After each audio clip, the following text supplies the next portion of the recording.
మన ఇళ్ళలో కొంతమంది ఉంటారు, ఏమంటారు, ఈ పాడు కూడు తినలేకపోతున్నానమ్మా, మా కోడలు చేసిన ఈ కూడు తినలేకపోతున్నాను, మా అత్త చేసిన కూడు తినలేకపోతున్నాను, మా అత్త ఎప్పుడు కూడా నచ్చబెడుతుంది, దానిని ఓర్చుకోలేకపోతున్నాను, ఇట్లా మనం చెప్తుంటాం.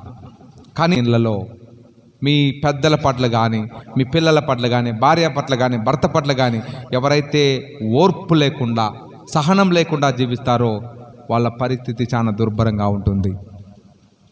సహనం అనేది కావాలి, ఓర్పు అనేది ఉండాలి. ప్రతి కుటుంబంలో, ప్రతి భార్యకు, ప్రతి భర్తకి, ప్రతి పిల్లలకి, ప్రతి అత్తమామలకి, ప్రతి కోడలికి, ప్రతి కూతురికి, ప్రతి కొడుక్కి ఓర్పు అనేది ఉండాలి. ఓర్పు లేకపోతే నువ్వు సంతోషంగా బ్రతకలేవు. కాబట్టి ఈరోజు ప్రభు చెప్తున్నాడు, ఆ విధమైన ఓర్పు సహనం లేకపోతే ఏం ప్రారంభమవుతుంది? గొణుగుడు ప్రారంభమైంది.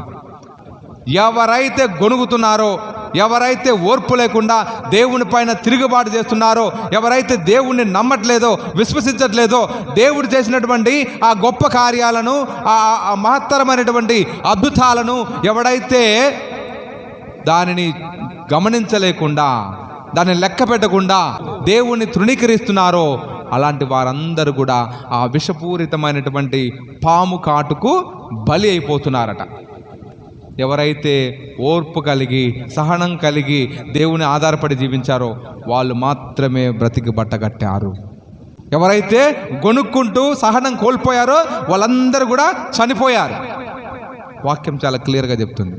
కాబట్టి ఈరోజు నీ కుటుంబంలో ఆ విధంగా నువ్వు గొణుగుతున్నావా? ఆ విధంగా నువ్వు ఓర్పు లేకుండా జీవిస్తున్నావా? సహనం లేకుండా జీవిస్తున్నావా? సరిగా అర్థం చేసుకోలేకపోతున్నావా? అయితే నీవు కూడా ఆ దేవుని యొక్క శాపానికి నువ్వు ఖచ్చితంగా గురి అవుతావు.